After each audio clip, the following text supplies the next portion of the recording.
সেটি যাদের কাছে অভিযোগ থাকার কথা তাদের কাছেই আছে। আমি তাদের ব্যবসায়িক পার্টনার নই।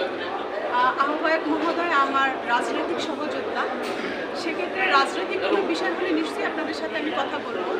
তার ব্যক্তিগত জীবনে, ব্যবসায়িক জীবনের ব্যাপারে আমি যতটুকু জেনেছি আপনারা বাকিটা জেনে নেবেন যে উনি এই পরিষদে নেই। ওনাকে 2022 সালে বের করে দেওয়া হয়েছে এবং উনি এই ম্যানেজিং কমিটিতে ঢুকতে চাচ্ছেন এবং গ্রাহকদের টাকাও দিতে চাচ্ছেন, কিন্তু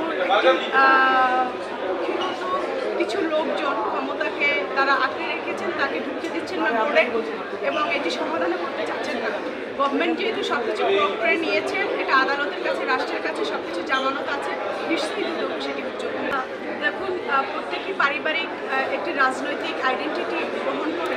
আমার আইডেন্টিটি আমার রাজপথ। আমাকে কেউ কেউ আসলে রাজপথের অগ্নিকন্যা বলেও আসলে সম্বোধন করে, যদিও আমি এটিতে খুবই লজ্জিত হই। আমি তবে সামনের সারির একজন সম্মুখ যোদ্ধা ছিলাম। এক ফ্যাসিস্টের আন্দোলনে একাধিকবার আহত হয়েছি, টিয়ার গ্যাস খেয়েছি, আপনাদের সামনেই অনেকবার নির্যাতনের শিকার হয়েছি। এটাই আমার শক্তি, এটাই আমার আইডেন্টিটি। আমি আসলে সাধারণ মানুষকে নিয়ে কাজ করতে চাই, তাই আমার দলের নাম হচ্ছে বাংলাদেশ আম জনতা পার্টি। আমরা চ্যালেঞ্জ একদম মনে করছি না, এবং বরং আমি আপনাকে আশ্বস্ত করতে চাই বাংলাদেশ আম জনতা পার্টি 300 আসন প্রার্থী দেওয়ার জন্য প্রস্তুত।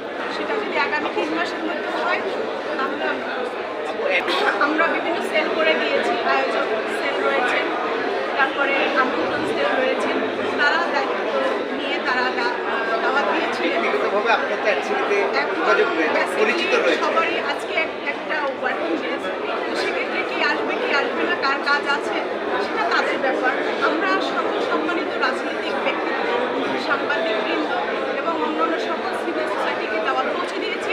তারা হয়তো সশরীরে আসেনি, তবে তাদের আশীর্বাদ আমাদের কাছে পৌঁছে দিয়েছে। কোনো ভালো কাজে বাধা না আসে তাহলে বলতে পারছি, ভালো কাজে যখন বাধা আসবেন তখন বুঝবেন যে আপনি রাইট পথে পাচ্ছেন। এই কমেন্টসগুলো, এই কথাগুলো একটা বাধা, এবং এই বাধাটাকে আমি ইন্সপায়ার হিসেবে নিচ্ছি এবং আমার কাছে মনে হচ্ছে এটা আমি সঠিক পথে আছি। সরকারি ডিটেকটিভ জার্নালিস্ট রয়েছেন এবং ডিটেকটিভ ব্রাঞ্চ রয়েছেন, তারা আমার স্বামী এবং আমার বাবা, আমার ব্যাংক অ্যাকাউন্ট চেক করে যদি এরকম কিছু সফলতা পেয়ে থাকে, আমি যদি এটা অপরাধ করে থাকি